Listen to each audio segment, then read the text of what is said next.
छोरीलाई शङ्का गर्छु? देख्नु भयो मिजु, यो घरमा त म बोल्नै हुँदैन ल। हुन त अब यो कुरा मैले भन्न नहुने हो मिजु, तर तपाईहरुको घरको हालत त लखालिङै देखेँ मैले। अब मिजुको दुईवटा घर छ, त्यो दुईटा घरमा कोठा डङडङ्ती खाली छ। यसो कोठा भाडामा दिए पनि घर खर्च त टर्थ्यो। अब मिजुले मितिनलाई शङ्का नगरिकन, मितिनले मिजुलाई शङ्का नगरिकन कोठा भाडामा दिनुहोस्। मितबाको कुरामा चाहिँ म चाहिँ सहमत छु है। तर के गर्नु मितबा, केटा मान्छे आयो भने बाले कोठा भाडामा दिँदैन, केटी मान्छे आयो भने माले कोठा भाडामा दिँदैन। अहिले पनि छोरीले राम्रो कुरा गरेर मलाई चित्त बुझ्यो। अब छोरा मान्छे कोठा भाडामा माग्न आयो भने म दिँदैन, छोरी मान्छे आयो भने म दिन्न। होइन, मिजुले छोरा मान्छे आयो भने कोठा भाडामा चाहिँ किन नदिनु? कस्तो तपाईँ के भन्ने मिजुले? अब मेरो बुढी के तपाईँको मिटिङको नियत कस्तो छ भन्ने कुरो तपाईँले के थाहा? हामी थाहा छ। तपाईँ कुरो बुझ्नु पर्यो क्या मिजु। अब घरमा फुल जस्तो छोरी चाहिँ लगाएर क्या हो? अब यस्तो छोरी घरमा हुँदै जो पाए त्यो केटा मान्छेले मैले कोठबार दिया, त्यो चन्द्रमानको घरमा बस्ने केटाले त त्यसको छोरी उडाइदिएछ ल। केही भएर मैले जो पाए त्यसलाई दिँदैन, केही गरी दिनै परेछ भने बिहा गरेको बुढोबुढी आएर माग्यो भने चाहिँ दिने निर्णय मैले अहिले यहीँबाट गरिदियो ल। अब मिजुले मितिनी र छोरीलाई भनेको छ कि छैन? मिजुले यो घर बनाउँदाखेरि मसँग 15 लाख रुपियाँ दाम सापट लिनु भएको छ। मिजु तपाईँ किन भनिएको ल? यिनीहरू किन भन्नु पर्यो तपाईँ? अब तपाईँको पैसा यिनीहरूले दिने होइन। अब त्यो पैसा कसरी दिने भन्ने कुरो जसरी दिए पनि हामी थाहा छ के, भन्नै परेन। तिर्छु मात्रै भनेर भएन नि मिजु। मलाई त्यो पैसा आजै चाहियो, त्यो पैसा लिएर म आजै घर जाने हो मिजु। तपाईँ आजै पैसा चाहिने, आजै घर जाने किन पर्यो? मलाई आजै पैसा लिएर आजै घर जानु छ क्या मिजु।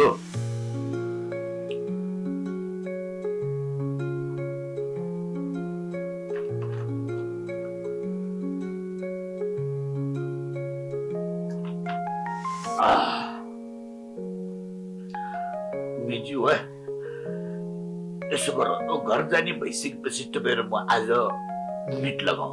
त्यो मिटमा त कति बोल्ने हो, मिट लगाऊ ल। मिटै किन लाउनु पर्यो? यदि मिटै लाउने हो भने त्यो मेरो 15 लाखको हिसाब किताब चुक्ता गर्नु, त्यसपछि मिट लाउने भन्ने कुरा सोचौला ल त।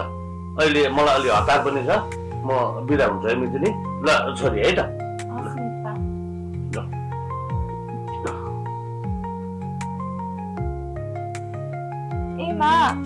हाम्रा बाले ती मितबासँग 15 लाख लिएर के गरेको होला? अब कसरी तिर्छन् होला? कहाँ लगेर खर्च गरेको होला? देखिनस् तैले घरमा यत्रो साडी नि पाले त, त्यसैले लगाएर खर्च गर्ने पोस्ने सबै गरे होला नि। ऋण लिएका तेरा बाउले हो क्या रे, मैले होइन। जे गरेर तिरे नि तिर्छन्, मलाई के मतलब?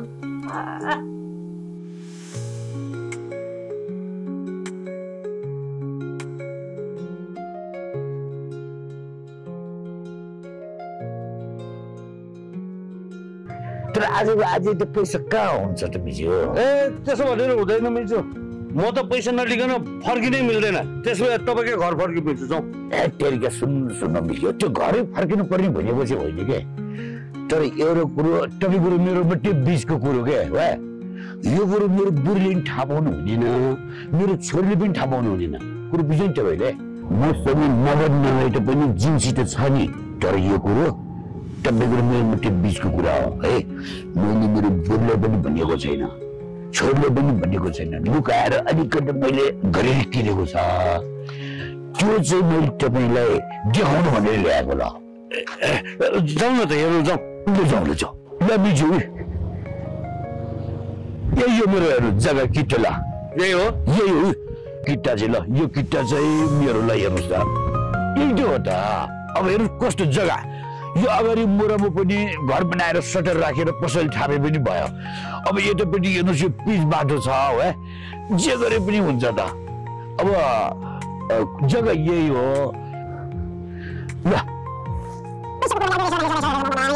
ल केटीमा मैले यो जग्गा तपाईँलाई छोडिदियो त्यत्रो पैसा त मसँग छैन मिजु अलिकति घट्नुपर्छ तपाईँले त्यति यो जग्गा हेर्नु मुटु मुटु छ यो है अब कति घट्ने यस्तो यो काठमाडौँको यो मुटु हो यो है अब ल पाप लाग्दैन मिजु हो मैले तपाईँको लागि अहिले बोलेको भन्ने 2 लाख रुपियाँ छोडिदियो ल 2 लाख घटेर बाँकी पैसा मैले ल्याएँ भने यो जग्गा मेरो नाममा पास हुन्छ होइन त मिजु ल अहिले बोलेको पैसा चाहिँ तपाईँले लिएर आऊ है मैले भाइचाले बोलेपछि फरकै परिदिनु ल यो जग्गा तपाईँको नाममा गरिदियो अब भयो ल म लिएर आउँछु है त मिजुले भने जति पैसा म लिएर आउँछु यो जग्गा मेरो नाममा पास गरिदिनु ल दियो ल दियो ल त मिजु टाढोमा अहिले है त ल तपाईँ चाँडो फर्किनु होला है ल म आइहाल्छु पैसा लिएर ल ल मिटिनेलाई पनि सम्झेको छ सोधेको छ भनिदियो है ल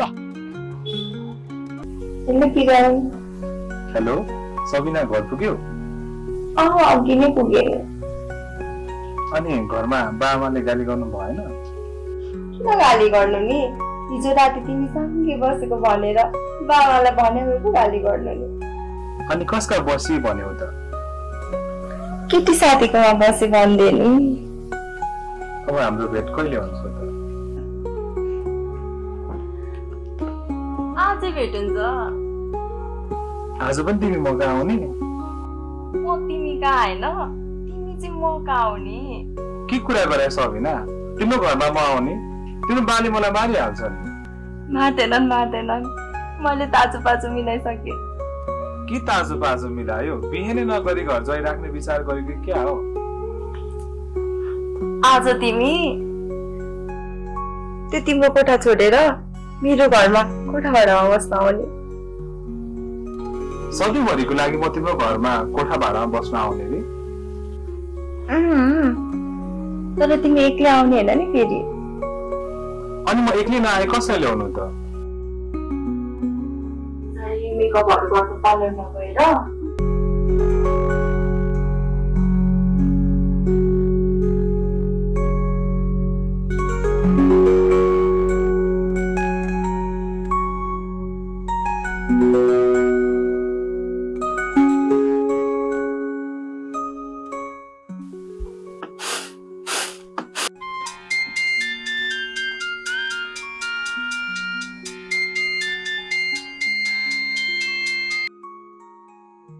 हेलो को बोल्नु भएको हजुर कस्तो नचिन्नु भएको म तपाईको छोरा बोलेको दर्शन बाबु छोरा किरण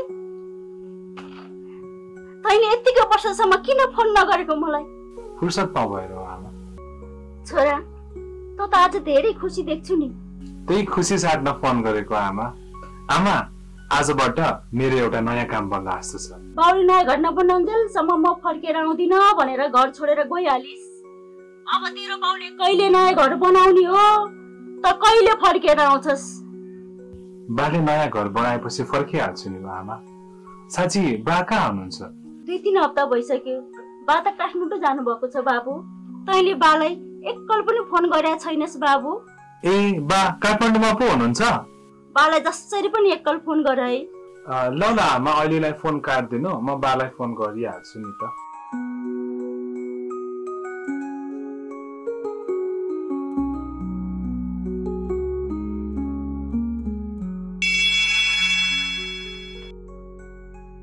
हेलो को बोले कस्तो नचिन्नु भएको बा म तपाईको छोरा किरण के आज कहाँबाट तेरो घैँटा घाम लाएर मलाई फोन गरिस् बाको यसो न्यासो लाग्यो त्यही भएर बालाई फोन गरेको नि मैले घर नबनाएसम्म घर छिर्दिन भनेर घर छोडेर हिँड्या त के गर्छस् मैले घर बनाउन सक्ने स्थिति छैन यो जुनीमा तेरो र मेरो भेट हुँदैन होला अब भेट हुन्छ बा बालाई छिट्टै भेट्न मन छ मलाई ल ल मैले पनि तेरो र मेरो भेट चाँडै हुने चाँजो मिलाउँदैछु तपाईले सम्पर्क गर्न खोज्नु भएको नम्बर अहिले व्यस्त छ कृपया केही समयपछि पुनः प्रयास गर्नुहोला The number you're dialing is currently busy.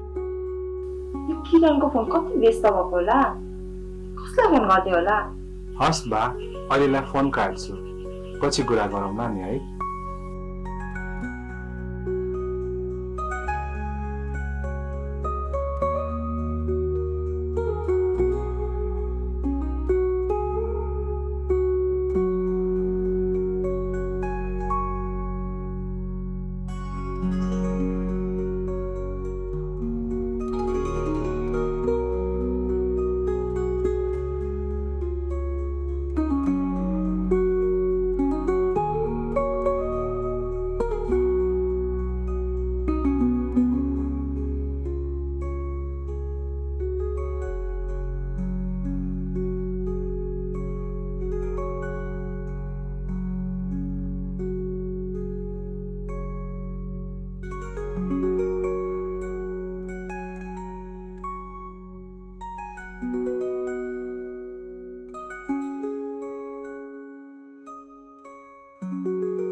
Hello कहाँ छौ तिमी भन किन फोन बिजी राखेको कहाँ पुग्यौ तिमी अहिले आएको छैन म तिमीले भनेको सामानहरू किन्दैछु अहिले म कपडा कोठीमा छु ए ल ल छिटाउ छिटाउ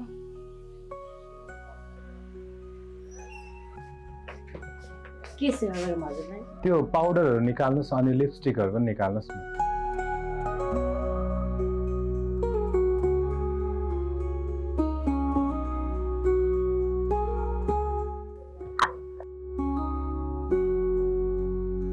दिदी मलाई लिपस्टिक दिनुहोस् न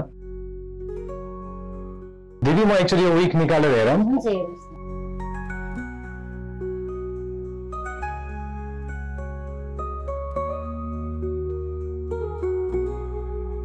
दिदी कति पैसा हो यसको महँगै हेलो हेलो माधव कहाँ आइपुगिस् त तैँले मलाई जहाँ बोलाएको त्यहाँ आइसकेँ कि म तिनकुने हतार नगर न त मलाई त्यो घरमा हुल्दै अनि फर्किहाल्छस् तँलाई कसको घरभित्र हुलेर फर्किनु पर्ने हो मलाई ढिला भइसक्यो कि छिटो आइज न यार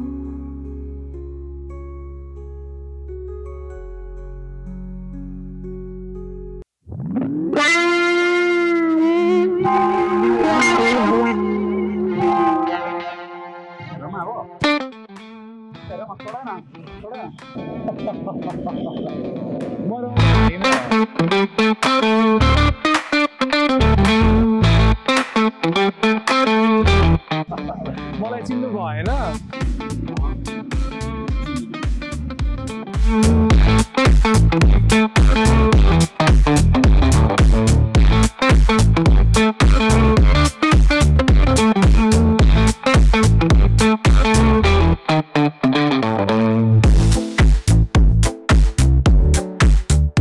ओइ मादे तैँले मलाई साँच्ची किन नचिनेको हो मादे अब म को हो भन्ने कुरा तँलाई चिनाउँछु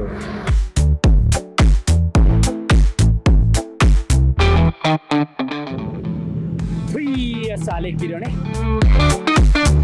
मेरो त सातो पुत्रो लियो बीच सडकमा केटिस गरेर मलाई त ब्ल्याकमेल गरे भनेर मेरो होस उडिया थियो साला गदा न त नौटङ्की होस् जे पनि गर्छस् के नरिसा न यार अहिले तैँले यो के जात्रा गरे हो केटीले चुप्पा खाँदा पनि तेरो होसै उड्नु पर्छ त है देशमा अहिले नियम कानुन कस्तो बनिएको छ थाहा छ तँलाई लवन तँलाई कहाँ पुर्याउनु पर्ने हो म पुर्याउँछु मलाई एकदम हतार छ जाउँ गएर मात्र हुँदैन माधव तैँले त्यहाँ गएर के कुरा भन्नु पर्ने मैले सिकाउन बाँकी छ त्यो जे भने नि उही गएर भनौँला जाउँ जाउँ यो किरण कति ढिला गरे होला नआउला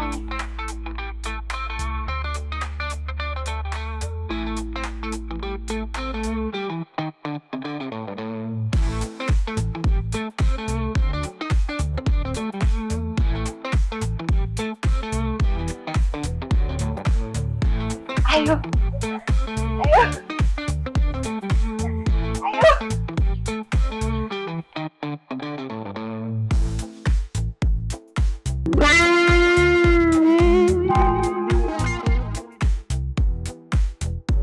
को हुनुहुन्छ होला घरमा ढोका त खुल्लै छ को हुनुहुन्छ एकछिन बाहिर आइदिनुहोस् न